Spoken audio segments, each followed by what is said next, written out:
Again, the news from CBS News tonight that Walter Cronkite, once the most trusted man in America, has passed at the age of 92. He was the anchor of the CBS News from 1962 to 1981, a constant presence for so many people who grew up or watched the news during those 1960s and 1970s. Joining us now is Margaret Carlson of The Week magazine and Bloomberg News. And Margaret, I know you have your own memories of watching Walter, but what are you thinking now? That piece, which was wonderful, it reminded me how much the news mattered and how much he mattered to the news. You know, my daughter's first recognizable face from the TV was, as she said, Walter Cronkite, because you know how you would choose your broadcast.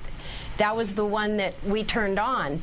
And, you know, he was always old. I remember, can you remember Walter Cronkite being young? And he always had that authority that comes with looking old. And then he had it just because of what he conveyed and how he did it. And it's no slight to the people doing the news now, including you, David. But, you know, he's part of the greatest generation that Tom Brokaw wrote about.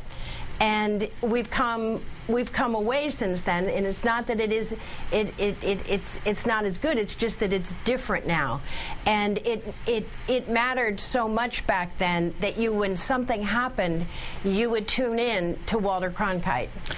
Walter Cronkite's family said that he had been suffering recently with a cerebrovascular disease, which is essentially the veins and the arteries in your brain, in your head, essentially degenerating.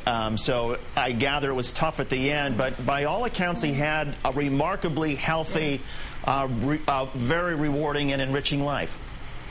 Well, and knowing how to say goodbye at the right time was another gift he had. He left when he still had some good years in him and spent them with his family and spent them sailing and seemed to, you know, just lead a good, happy life, which is harder these days in the 24/7 news cycle. Back then, you felt like there was a possibility that you know, people like Walter Cronkite thought about the news. He was an anchor in the sense that he was heavy and grounded, but he also still had time to report and have a life.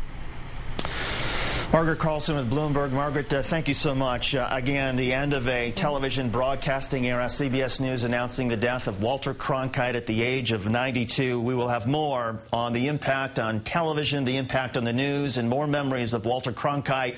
On the other side of this break, you're watching Countdown on MSNBC.